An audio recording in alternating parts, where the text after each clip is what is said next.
Okay, so Transformers IDW More Than Meets the Eye is the first comic Transformers thing I have ever read, and I really like this arc. It is called Shadow Play, and here is the first part. So it opens on Nightbeat, the Autobot detective, and this guy called, hold on a minute.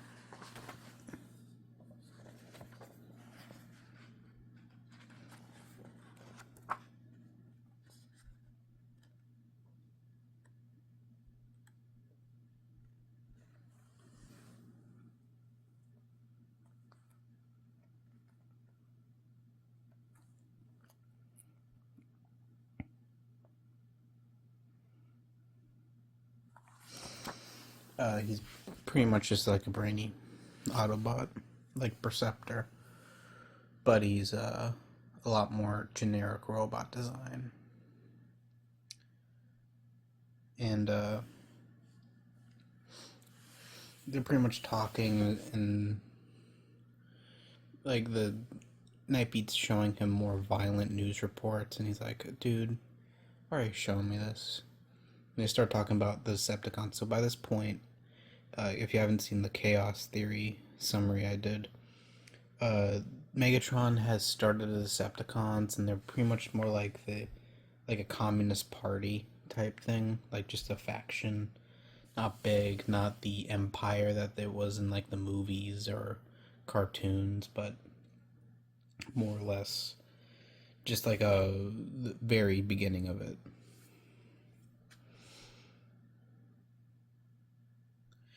And the brainy guy doesn't trust them because they're all like minors and shit. So if they take over, his class, the scientific class, would get like, he thinks they'll get instantly killed. And Knight's like, really? You think that would honestly happen? Because Nightbeat is very much like it's not shown very much here because he's not really big in the story, but later on in More Than Meets the Eye, he becomes a main cast member. He's pretty much like the ultimate realist. Like he wants the complete truth. He doesn't believe in superstition. He wants like scientific fact. So and he tries to figure it out. But anyway, then we cut to the main thing. So recently, this guy called Run got shot in the head. And he's like the crew's therapist. So like a whole bunch of Autobots came together. It's like, okay, we gotta restart his brain. And some scientific mumbo jumbo is basically tell Run like a story, and Run's brain will be like, we'll start to get the gears turning to turn Run's brain on. So they all, so Rewind like uses his collected database to figure out an event that a lot of the characters there were very in like very close proximity to one another. So the first person to go off is Chrome Dome, who was at the, oh yeah, I forgot to mention, but like during Nightbeat and the Brainy guys conversation, they discovered a dead body above them. But anyway, Chrome Dome arrives at the crime scene, and he's partnered up with Prowl, and Prowl is the most pragmatic, super like detail oriented. Like he has most likely OCD or something. He wants every detail. He wants every thing about it. He wants to know everything, and he's very thorough. And Chrome Dome is his partner, and Prowl's like, okay, so he did not definitely bleed to death, and he's a senator, so this is assassination. Okay, now I need to figure out more details. And Chrome has to point out to him, Prowl, there's like a giant Decepticon thing, so I'm pretty sure Decepticons did this. Prowl's like, examination, autopsy report, and then it cuts to what Drift was doing. So Drift, like, this is probably peak Drift of IDW. like where he actually became the Drift I like. Very much like Jesus, like Kumbaya, Jesus hold hands, like that Vine meme. So he's like, and so like Drift goes on and shares his life before coming to Jesus.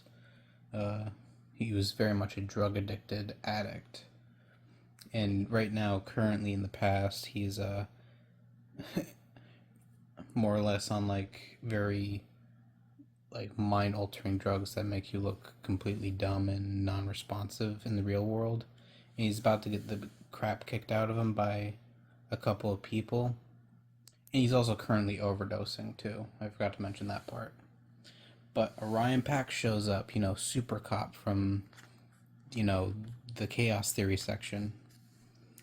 And if you don't know, it's Optimus. This is Optimus before he became a Prime. And Orion is pretty much in this world. He's a cop. He's a cop. He's super good with the law. Like he does the RoboCop gun twirl. He does RoboCop lines. If there was a Batman equivalent in this world, he would be Jim Gordon. Like Orion Pax would be Jim Gordon. So he beats the crap out of those two people that are about to kill Drift, who's overdosing, by the way. And he's like, I just arrested you two. Calls in for backup to arrest those two while he gets Drift to Ratchet, who's currently like the big like head of the medical industry on Cybertron, but he didn't feel fulfilled and just decided to do like a pop-up clinic from Ryan's suggestion back in college. So he's fixing up Drift, and he's like, and it has a pretty funny moment because if you don't know, Drift and Ratchet are like in love. They are in love with each other, but they have like this teasing dynamic because Ratchet in this series is an atheist, and Drift is Kumbaya Jesus. So as Drift is telling the story of how Ratchet, he's like making Ratchet say all this like religious propaganda. And Ratchet in the outside is like, dude, why the hell are you lying? I would never say any of this. And he has to like cover up Drift's mouth. But back in the past, as after Ratchet's fixing up Drift, he tells Drift advice saying, "Hey, go out and like get a job. You're special. I believe in you." And this has like a very touching moment because it shows that like Drift truly like is like thankful for Ratchet because he still thinks about those words to the day, and Ratchet's like, "Me too, kid. Me too."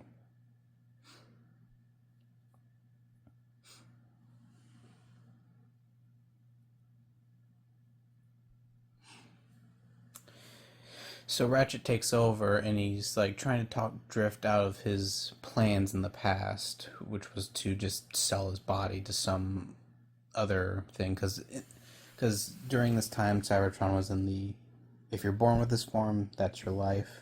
But there was a cheap way of giving someone a different life, which is basically take the spark, the life force of a transformer out of your body, put it into a new body, and bim, body boom, you'd get a new life. So Drift was going to sell off his body to someone else.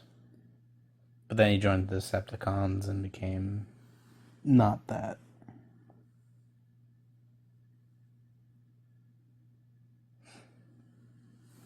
So while Ratchet and Orion come to talking, and it's revealed that Proteus Prime, the last Prime, is dead.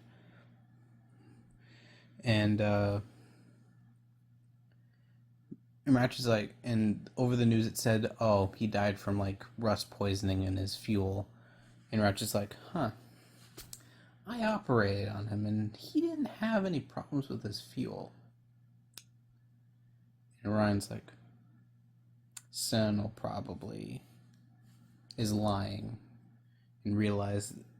So back in Chaos Theory, it's like the senator that saved Orion like revealed to him that the Matrix created life, and that's why they tried to assassinate Proteus to see if they could harness the Matrix to create life. But lo and behold, the Matrix in his chest was a fake, so they just killed him.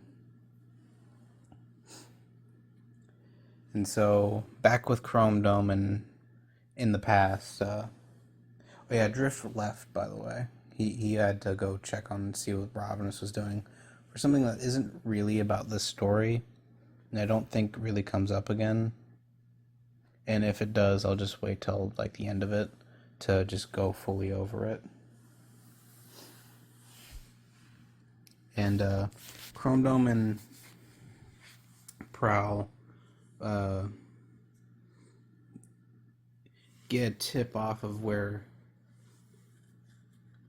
the this senator was killed, and it's in like the high-rise section of Transformers Cybertron, some city, and they get a search warrant there.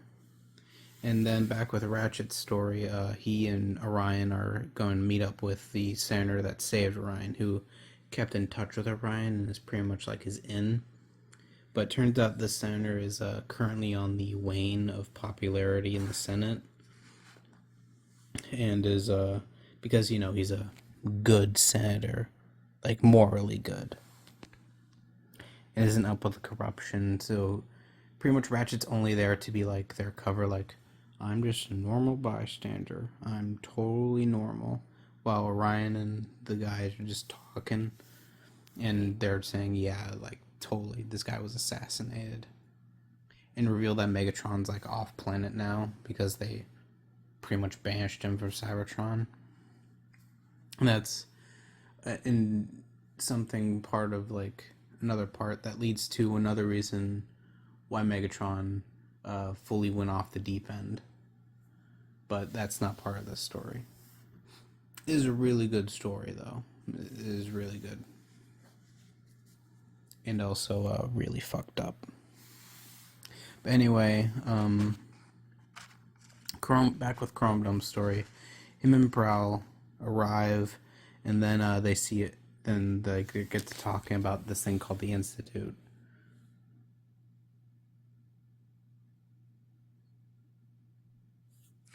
Prowl doesn't think it's real.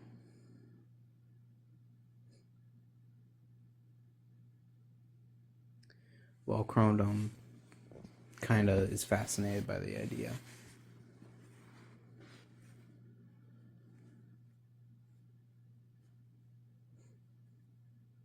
And then they see a body tossed out with the Decepticon symbol. And they're just like, oh, guess that's another victim. So that's part one. Okay, so Chrome Dome is chasing down the assailant that killed the guy he threw out the window. And the guy turns out to be a shit flyer, so he dies. Chrome Dome returns to the scene of the crime and brings along this guy called Red Alert, who is the ultimate paranoid guy.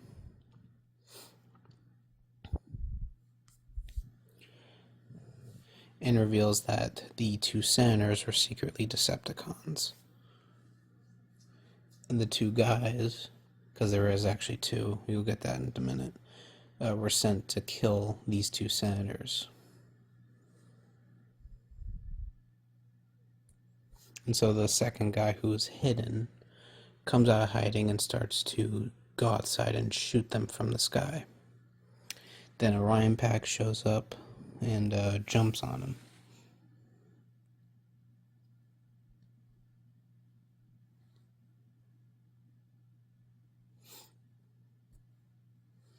And so he pretty much deduces that these two were not fit for their bodies and were using the spark body restart program that I talked about earlier in the previous one. And then he gets called up to meet Worrell, who is on Luna 2, Garrus 1. Pretty much Cybertron's prison. And Worrell basically warns him, your senator guy, the guy that he's been talking to, yeah, he's gonna get killed. Like, because an informant that used to be around told him this. And if you don't know Worrell, he's a very damaged person. Like, he really hates the Senate, even though he worked for them, but now he just wants to see them suffer. And then he gets trapped into a prison cell with an impactor, and he gets the shit kicked out of him. But meanwhile, Ratchet and Roller, and Roller is pretty much like an updated version of that one drone thing from G1, but now is an actual transformer. And they take into protective custody another secret Decepticon senator, and they meet up with Skids, who is currently on the Lost Light telling the story. He wasn't there, but more or less he has amnesia and doesn't really remember his past. It's very traumatic. So, yeah. It's back with Prowl and Chrome Dome. They overhear a Decepticon protest because currently the Decepticons are, by the Senate, said, like, you can be a political party if you, like, sign this, like, registration form that makes you so you can very much say legally you are a Decepticon. And this comes back later.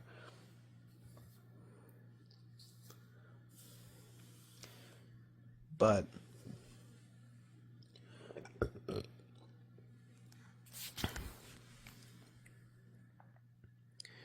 pretty much they, like, it looks like Chrome Dome and Prowl had like a deeper relationship that goes beyond just cop partners, and Rewind doesn't like it because him and Chrome Dome are currently married.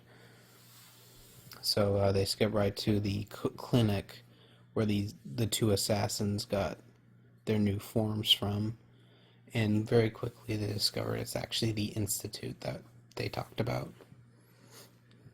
And more or less it's basically lobotomy for Transformers. That's what the Institute does. And brainwashing. So they collect data on it and just leave. So now and also Burl says that the Matrix is a bomb.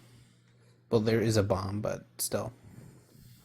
That's like the main thing that's happening that Whirl says. So everyone meets up and discuss the thing and realize that everything is crap right now. And they need to figure out a way to what the heck's going on. So they discover that Proteus, the guy that made the Decepticon Registration Act, is pretty much like did all this to make the Decepticons more like they knew that the two senators would get killed and that everyone would blame the Decepticons, but Proteus would be like, no, it's not them. I believe them. I'm not anti-Decepticon. And then that would make the Decepticons trust him, and they would do the act thing because they only have like a limited time before it closes. Then Sentinel could go round them up and brainwash them into being docile. But now they discover where the bomb came from, so they're like, okay, where's this bomb? How's this bomb fit in? Then they see in the news that the Matrix is going to be displayed, and like, it's the Matrix. We have to steal the Matrix. And that's pretty much the past story. And back in the present, so might as well tell the Drift and Red and the Rodimus thing. So Rodimus called Drift in to check on Red Alert, who is on the Lost Light, uh, who is currently fading, and they automatically guess that's Cyclonus because he looks like a Decepticon, so obviously he's evil. And Cyclonus takes it pretty calmly. He was ordered by the captain to come, so he's like, cool, but don't threaten me. Drift threatens him. He nearly pretty much pins Drift. Ultra Magnus is like, we should do this by due process and not just judge him. Because Rodimus pretty much skipped all that because he's Rodimus. Like, not actually Rodimus Prime. He's pretty much just Hot Rod. He's just going by Rodimus because he wants to.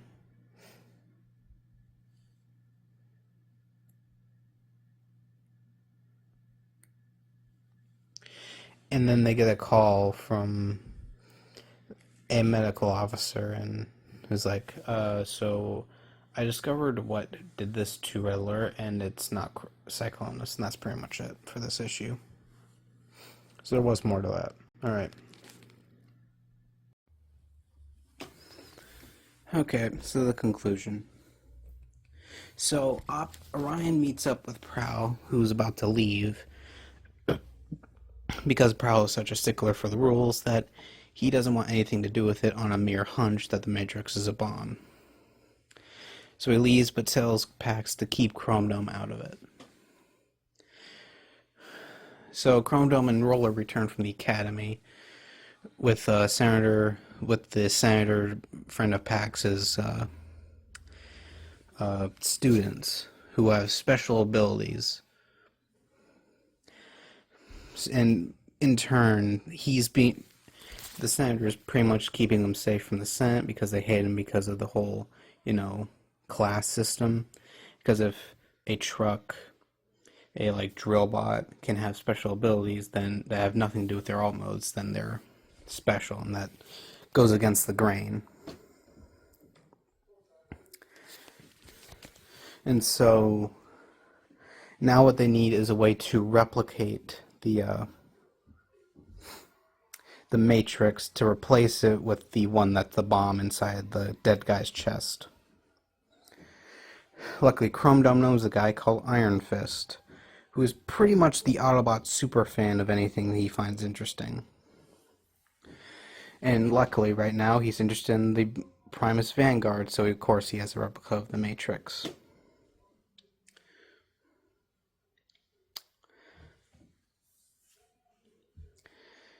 And so now they have a replica. And yeah, by the way, with Rodimus and Red Alert thing, it's revealed that Red Alert committed suicide, so Rodimus feels guilty that he wasn't able to help out his friend. And they put him in cold storage till they're better equipped to deal with his mental issues. So anyway, back to the interesting stuff. Roller takes Pax aside and basically explains that the senator, doesn't value Pax as unique, but Pax is like, I didn't side with him because he sicked me out to have a matrix in my chest, because that's what he did in Chaos Theory. I sided with him because he introduced me to the Thing, the entire organization, the issues with Cybertron, along with Megatron. So he's now loyal to this senator guy because, well, he introduced him to the bigger issue. So anyway, now that's all settled, let's go into the heist. Chrome Dome and Roller would stay with the senator because the senator is not doing well and might get, assassinated. So they're pretty much put him in protective custody. While Pax, Ratchet, Glitch, a guy that can make anything he touches die, pretty much, in Transformers laws. A guy that has magnets for arms. So, basically the abilities of animated Ratchet. And Skids, the ultimate taskmaster of the Transformers universe. Pretty much he has photographic memory and can replicate any move. I'm not talking about the Black Widow Taskmaster. I'm talking about comic book Taskmaster. So pretty much when Charger, because the Senate place that they have to break into is heavily fortified from both the ground and the air.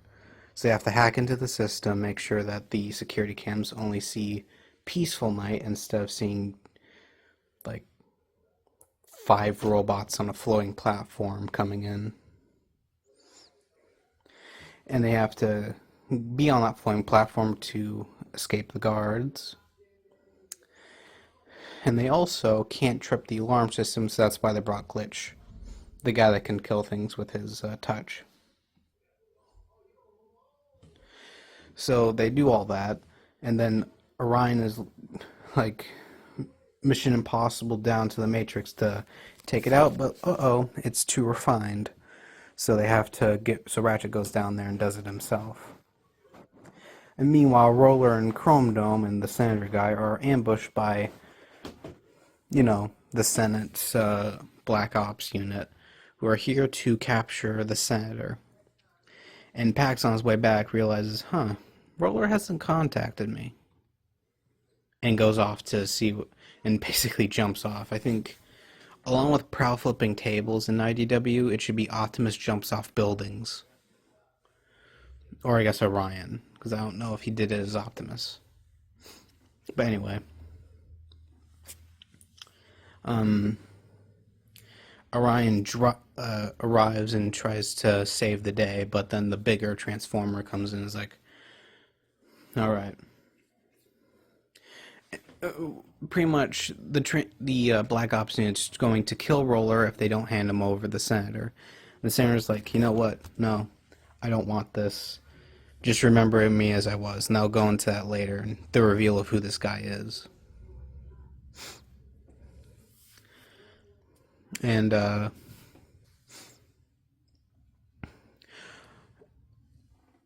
Orion is sent to be killed by this big guy, but then he, I just read, and what the fuck happened to him?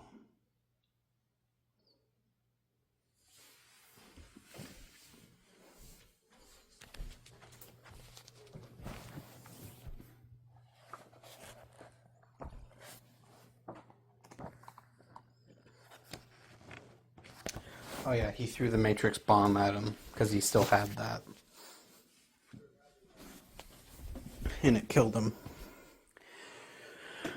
So he picks up Chrome Dome and is like, dang it, they took the Senator. But Chrome Dome remembers where the Institute was. He's like, okay, I think I know where they're taking him. Because they're going to basically brainwash him and transform him into a simpler body. But the Institute has the name for a reason. Because it makes it sound like there's only one.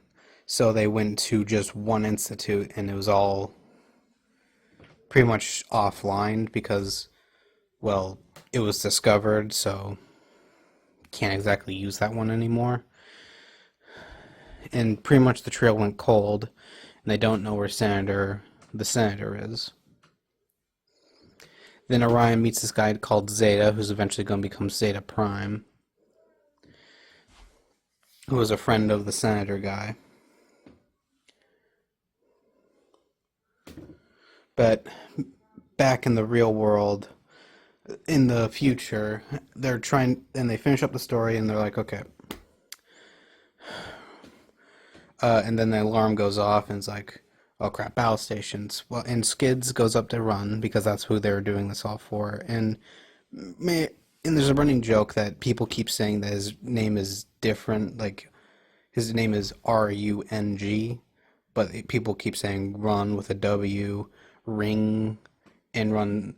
Skids does this, and run finally has brain activity. He's like, okay, good. And then back in the past, we get to reveal of who the Senator guy actually was. And so at one of the institutes, one of the guys is like, okay, so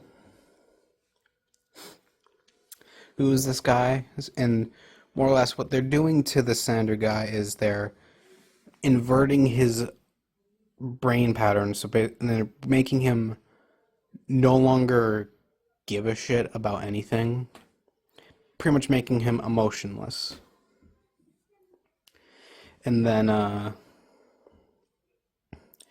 and they're also changing his body to, because there's this thing in Transformers, if they want to declassify someone, they pretty much take off their head if they have an emotion face and give them just an eye and replace their hands with claws. And that's what they're doing to Senator Shockwave. So if you ever wondered why Shockwave's so emotionless and only cares about logic, there you go. So yeah, that was Shadow Play. Hope you enjoyed.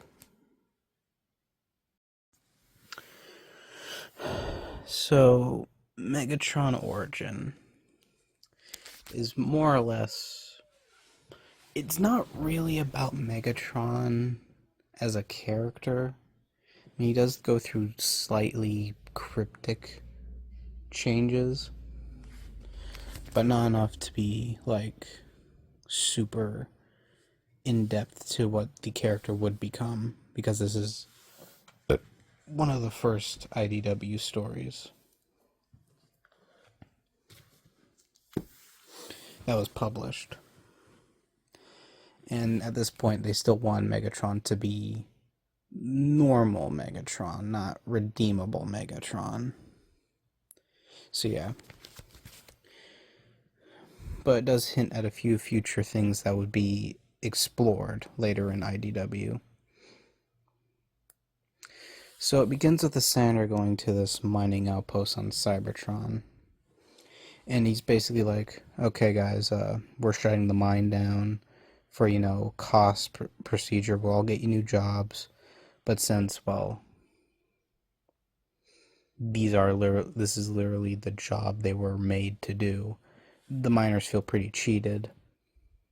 And someone throws a pickaxe at the Senator, and it starts a confrontation. And this one miner beats the crap out of a guard and kills, and that just sets everyone off. And this miner is Megatron. Yeah. And Megatron, his mind's like, whoa, why did I just kill this guy? I didn't want to kill him. This is the first blood Megatron ever did. So at this point, he's already said that peace isn't going to be brought through like talks, thanks to chaos theory, and through another more screwed up event, he no longer trusts. He is now fully traumatized by the High Council's ways. So he probably deep down wants just to kill everyone now. So the guards subdue all the miners, aka kill most of them, and he takes and the surviving ones get put on a prison transplant. And the ones that are included are Megatron, Rumble, and Frenzy. So Rumble and Frenzy make a ruckus on the ship, and Megatron deals with the guards. And the ship fires on the Senator's place because the Senator's not dead; he's just injured. And they go down to Kaon because, in Megatron's words, the Senator is better used alive because they'll be more worried about getting him back than going after them. So they go into hiding.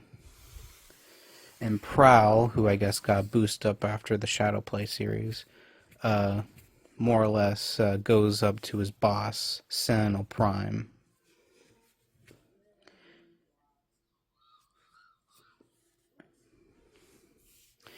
And it's just kind of like, sir, there's a senator that got injured, and sounds like, I don't want to deal with it. No. And so they just leave it be, while Megatron and his gang go into hiding. So time passes, and Megatron is now a gladiator, and in his first match, he kills the guy. And this probably deeply affects him, but he becomes popular.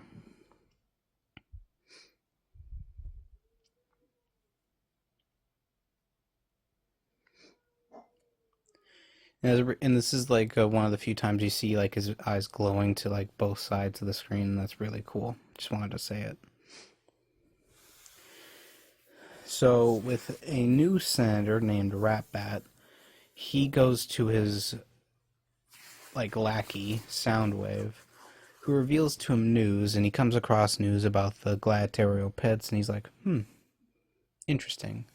Because Ratsbat's super bored with everything. He doesn't like being the guy that tells where all the fun's gonna go. He just kind of wants to stir up some trouble. So he sees the gladiator, he's like, interesting. And so when the gladiatorial pits gets raided by the police, Megatron comes. Well, actually, the police become interested in the new gladiatorial pits and see that Megatron is like the main star. So they go into one of the fights and try to break it up. So Megatron kills the original leader of the gladiatorial pits and instructs everyone to kill every police officer. And that's when he permanently becomes in charge of the gladiatorial pits. So now it's like priority one, we have to kill this guy and hunt down where the pits are being held. Because it's like random, like one location to another location. And so two police officers come in and are like, okay. So are like sneaking into a location and see the Constructicons building the site because they just constantly build the pit somewhere else. Megatron shows up, which is what the cops did not expect, but then he meets up with Soundwave. I was like, hey, my boss can give you weapons if you just use them however you want, because Ratbat's an idiot and didn't see that Megatron was going to use it for his own devices and just thought, they'll use it for like the gladiatorial pits or something, it'll be fine. Then Megatron notices the two police officers, and when he captures them, he tries to interrogate one of them by killing his buddy. Then Soundwave mind reads the guy, because he can do that apparently, and tells him the information he wants to know, and tells him that this guy's not a threat and he's not a useful tool. So Megatron just kills him.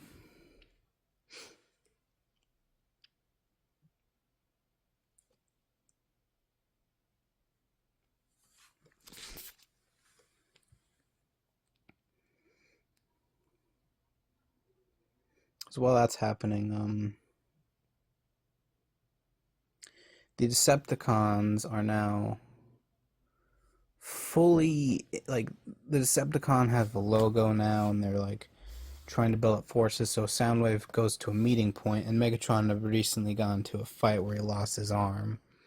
And this is when Starscream meets Megatron with his two buddies, Thundercracker and Skywarp. And Starscream's like, I pledge eternal allegiance to you, because he just really likes Megatron in the fights. He's like, oh boy, I can't wait to be a gladiator like Megatron. And Megatron's like, I have a better idea. And that's when he reveals his new hand has a mace attachment. So that's cool.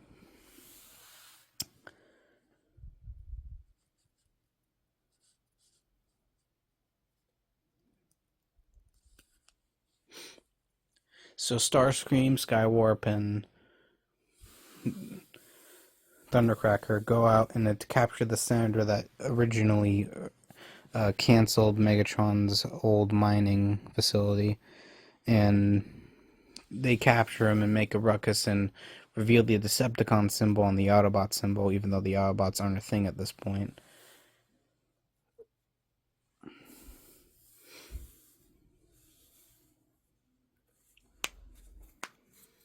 But hey, it's really early, so who cares? So they bring the senator to the gladiatorial pits, and Megatron tells Rumble and Frenzy that they have to be Soundwave's mini cassettes now, because Soundwave already has Laserbeak, Buzzsaw, and Ravage. Although Ravage looks kind of weird.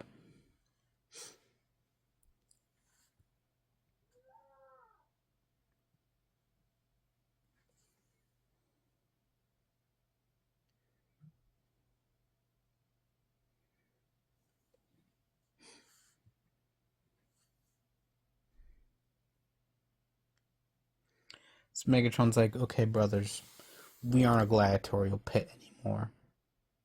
We are movement. We are here to make a stand. We are here to fight as one. Join me in the revolution. And then the police raid the place and capture everyone. And apparently, there's a whole crap ton of people because now they're at prisoner capacity. So Megatron tells Starscream something, and Starscream's like, "Oh, okay." And then as soon as like the main officers leave, and Soundwave leaves because well he's Ratbat's lackey, so he of course he gets out scot free, since Ratbat is a senator. Starscream gets out and is like, "Oh hey, gotta tell you something." And Megatron's like, "Kill him!" Like Starscream is betraying them, and he's gonna get killed by the Decepticons. So they're like, "Okay, fine, we'll get you out as and you can go see the Senate," because Starscream was saying he wanted to say something. And so they take him to the Senate, and he's like, "Fuck you guys! I wanted to see how you lived, and look at you cowering." And then Soundwave and him basically kill every senator and go and free everyone else.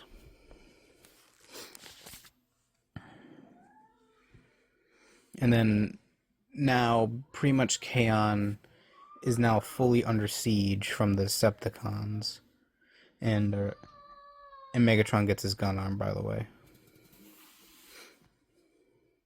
his fusion cannon.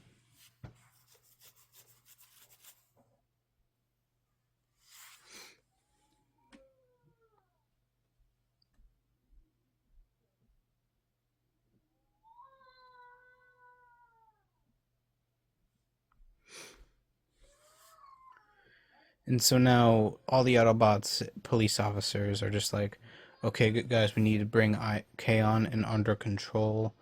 And Sentinel Prime goes to go gear up. So while everyone's fighting, Sentinel Prime. Actually, no, wait. So while everyone's fighting, Soundwave goes back to Ratbat, who's like, "Oh, you know what? I'm moving. Going to Iacon."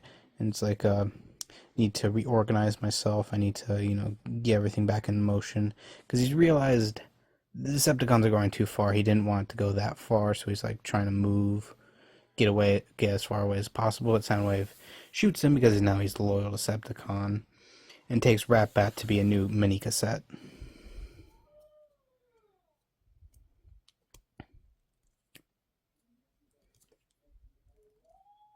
Where he would become the Ratbat mini cassette that he has.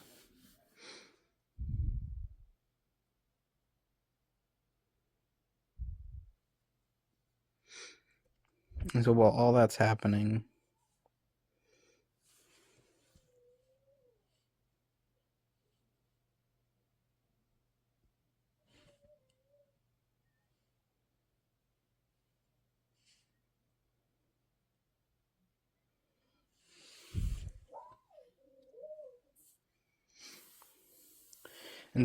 back to the battle. Sentinel shows up in like a big power armor suit. Megatron's like, "Come on, dude, fight me like a man, fight me like a bot." And Sentinel blasts him, but it turns out he didn't do a good enough job. And Megatron like careens him off a cliff and proceeds to beat the ever-living crap out of him to the point where he dies. And like the Autobots who are still there is like, "Okay, we need backup." And then Sentinel's body just drops, and Prowl's like, "Yeah, we have to get out of here. We're not. This is no winning battle." And Megatron just goes. At the end, Soundwave and Megatron just talk and are like, "So, got everything you wanted?" "Yes."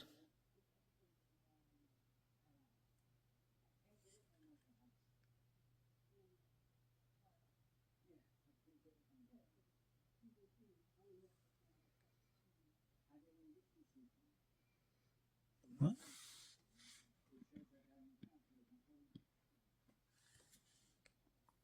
So anyway, that's Megatron Origin. Bye. So, IDW Shockwave Spotlight. I didn't actually read this. I do have it. It's in one of my volumes of the IDW collection, but I don't not nowhere near it, so I might as well. And I have a perfectly good comic dub, and it's really good by like Star Force Media. You should watch it. But pretty much this is the why the Dinobots and Shockwave aren't with the Decepticons already, because the series already had a couple like series at this point. So if you remember Shockwave's origin from Shadow Play, they were originally a senator, and they got captured by the Senate because he was, a good one and not corrupt. They decided to put him through a program that basically, one, deleted, like, made him look generic. Pretty much made him look like the Shockwave we knew. But also they shadow played him, which is basically lobotomized him. And now he only thinks in logic. Because Shockwave was always like a smart guy, a smart scientist, but, he actually cared about the people around him. Now he doesn't. He only cares about pure logic. And so after the war was going on, Shockwave just kind of look at the time, look at how the war was going. Is like, yeah, we're gonna go extinct. So he had to come up with a plan. He isn't in a rush about it. He's purely thinking, okay, I just need time and resources.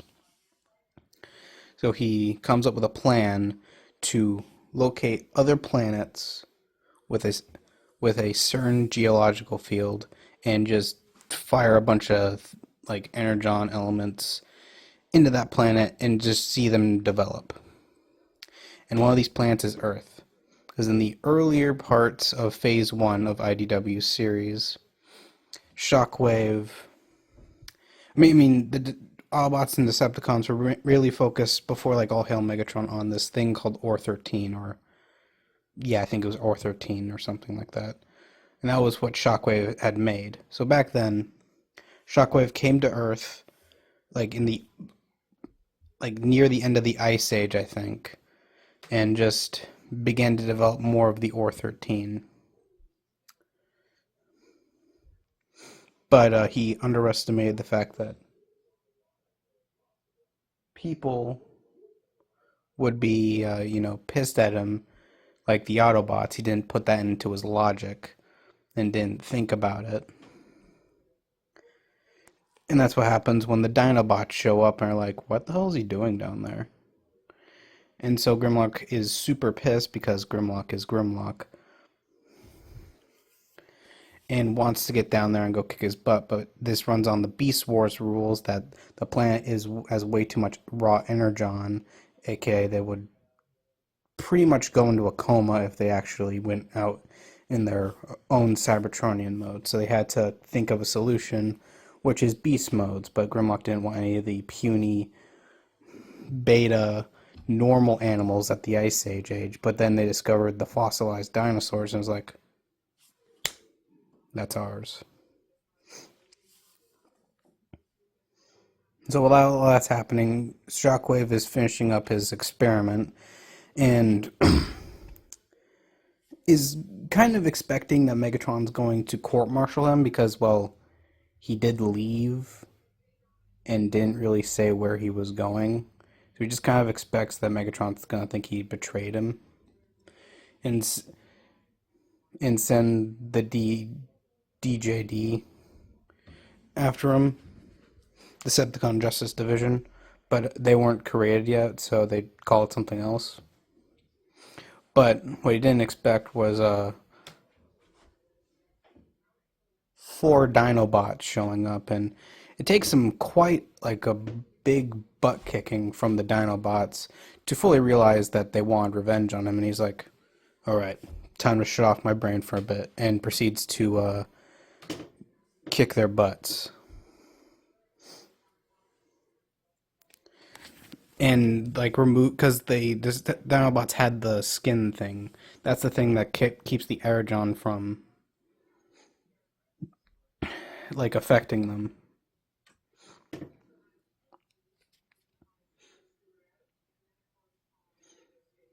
And Soundwave basically blasted all of it off them. So they go into stasis lock.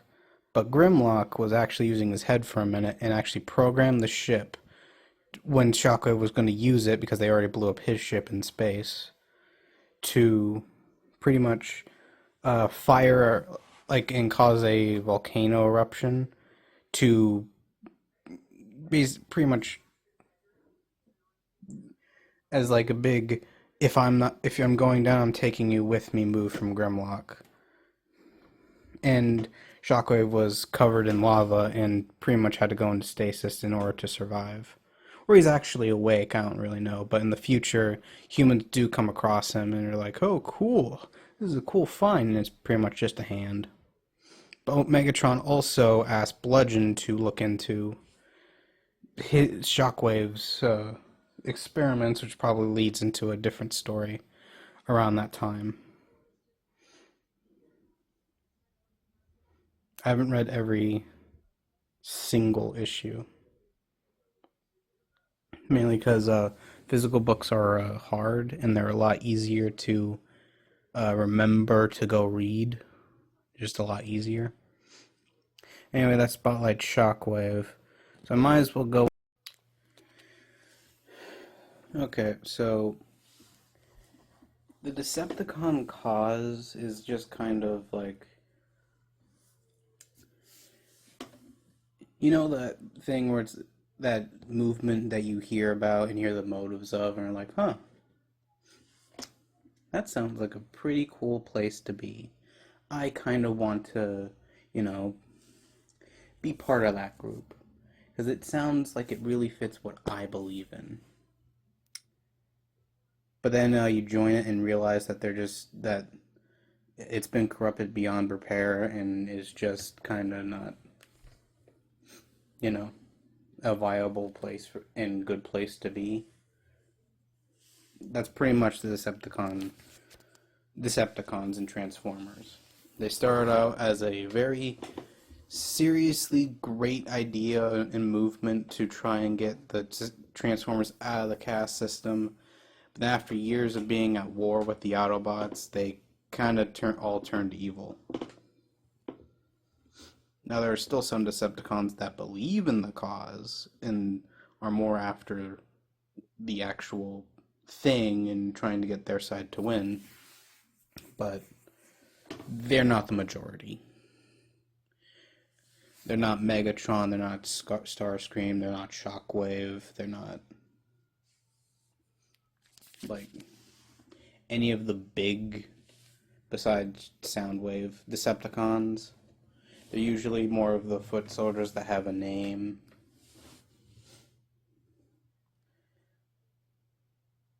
In the people, because a lot of the other Decepticons are just flat out psychopaths. And some of the Autobots too, except, they fight for the good side. Now, the reason why it all turned bad was mainly because of the fact that a lot of the people who joined the Decepticon cause were gladiators, fighters, miners, drill bots, people who were actually struggling, so they thought, okay, extreme violence means extreme change. The only problem with that is that if you keep doing extreme violence, eventually you stop looking like the good guys and are starting to just be evil. Now, that's not every case, but if Kratos can tell you anything, just because you have justifiable motives doesn't justify the violence.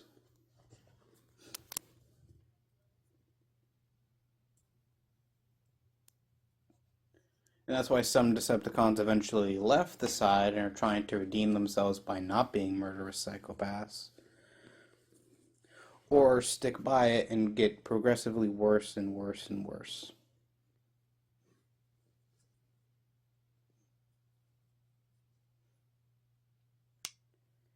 And Megatron is the perfect example of this, especially in the IDW universe, because Megatron in that universe originally was just a minor bot that had a generic body, but a supercharged spark, mainly because of the fact that the Lost Light time traveled back in time, got a super spark. It's a very complicated thing, but still a super spark, and pretty much put it into Megatron's original body, which gave him superpowers.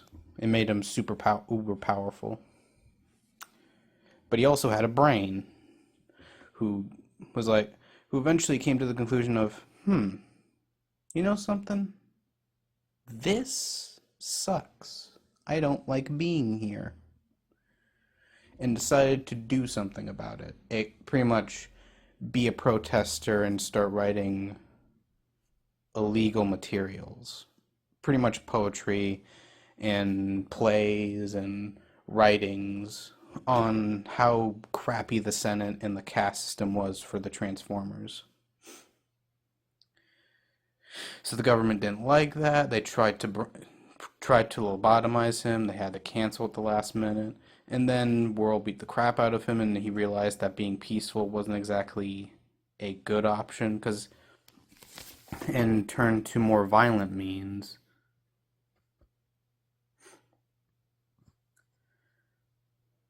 And yeah.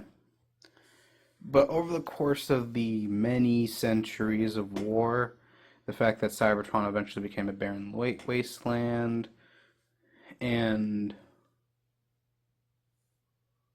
just kind of became a crappy place to live, and then conquering a whole bunch of other places, his goals eventually became, I just want to rule over everything. And it wasn't till years later, and becoming BFFs with Bumblebee apparently, to eventually come to the realization of how much of a monster he truly was now.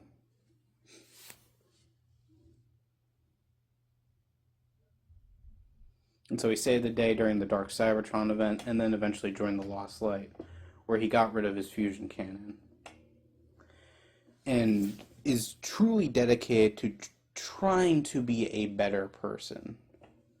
It's just too bad that the Autobots are a very judgy bunch, and immediately think that because he was Megatron, he's eventually going to kill everyone. And it's justifiable. He did kill a whole bunch of Autobots and didn't really show remorse at the time. But he is trying. And the main cast can see that. He is legitimately trying until, they leave him behind that one time, and then it automatically assume he's just trying to take over that place until he comes back and saves them. I haven't really read the Lost Light part of More Than Meets the Eye, but that comic book series, read More Than Meets the Eye, and at the end of that series, Megatron does the ultimate, save, and saves everyone at the last minute, and truly kills the bad side of the Decepticons, aka the Decepticon Justice Division.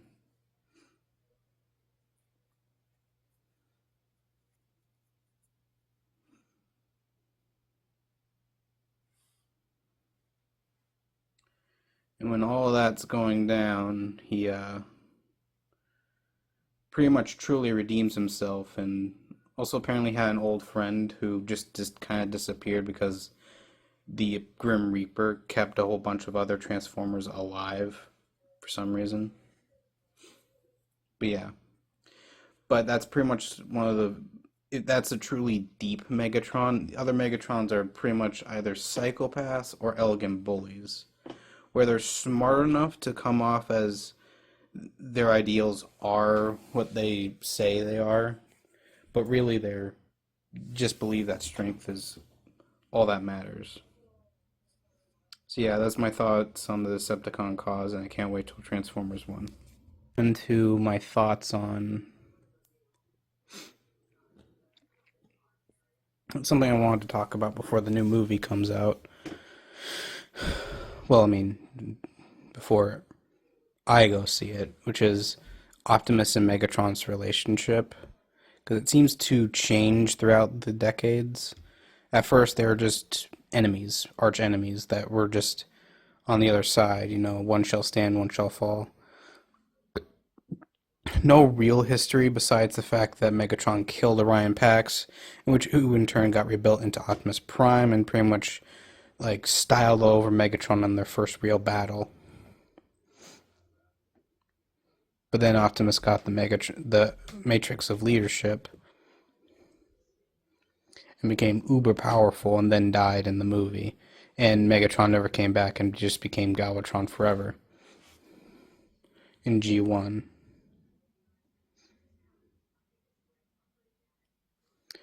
And then cut to like pretty much an entire decade later, Optimus and Megatron would come back. Well, I guess in the Marvel comics they would be more like, because I haven't read those a bunch, and Optimus and Megatron kind of disappear for a lot of the series, so I'm not really going to talk about that. But they seem to be more similar to the G1 cartoon version, so not really going to talk about that. And then in the 2000s, that's when Optimus and Megatron really came back into the spotlight. And it seems more like they're two people who really hate each other, but one doesn't really want to admit it. And the other one just kind of doesn't really want to keep going on if he doesn't fight him. Apparently, that's from a video I heard about the Armada relationship, and I don't even want to know what happens in Energon and Cybertron. Mainly because I haven't watched any of the Unicron trilogy, nor do I know really how to. So I'm not going to talk about those. And then the movies, like, kind of hint that they have, like, this deep brotherly bond, who were, like, once brothers, but then Megatron turned evil, and now they are mortal enemies that will like, die together. Like, what would you be without me, Prime? And time to find out, and then kills him. But it's not really, like, explained or expanded upon. It's just kind of like, if you want to, you can theorize about it. Or you can go read the comics before, like, the fourth movie, which they became non-canon. Because the new movies aren't really focused on the Michael Bay stuff. And most of the new movies don't even feature Megatron or Optimus. And so, in animated, Optimus and Megatron have not met till the first inciting incident when the Autobots Space Bridge repair crew come across the Allspark, and then Megatron comes across them. And Megatron throughout the series does not really acknowledge Optimus as anything other than just another Autobot who just kind of got lucky one time and caught him off guard. It isn't until like the final episode where he actually fully just says his name, like Optimus Prime's name, in a truly epic moment when you realize just how much Optimus has pissed Megatron off, and that this was his breaking point. He finally just decides to like kill this guy because he just is annoying him. So that was a really cool moment in the series. But besides that, they don't really have a deeper connection besides the fact that this is the good guy and this is the bad guy. But it is a good example of the dismissive villain finally recognizing the hero as their arch enemy. And then Transformers Prime is when the newer iteration of their relationship came into forefront, where like they were old friends, but then got betrayed because Optimus was more recognized than Megatron, and Megatron wanted that power, so he just kind of had a big temper tantrum and started a war over it. But now just wants to kill Optimus and is pretty much gone completely insane, which is mainly a lot of the newer cartoon iterations of him, like how they betray him, like their relationship. I didn't see the Earth Spark, so I don't really know their relationship, but apparently Megatron turns good, so there's that. So maybe it's a bit more of a friendly relationship, but still like distrustful. I don't really know. in the original IDW, they weren't originally friends, but they just kind of inspired.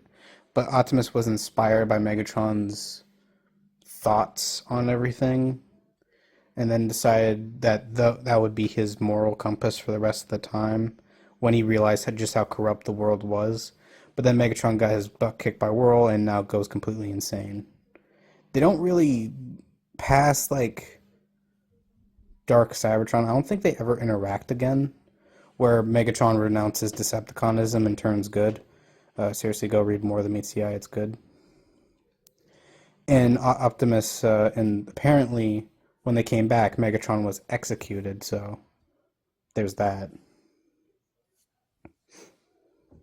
The Lost Light, I mean. But anyway.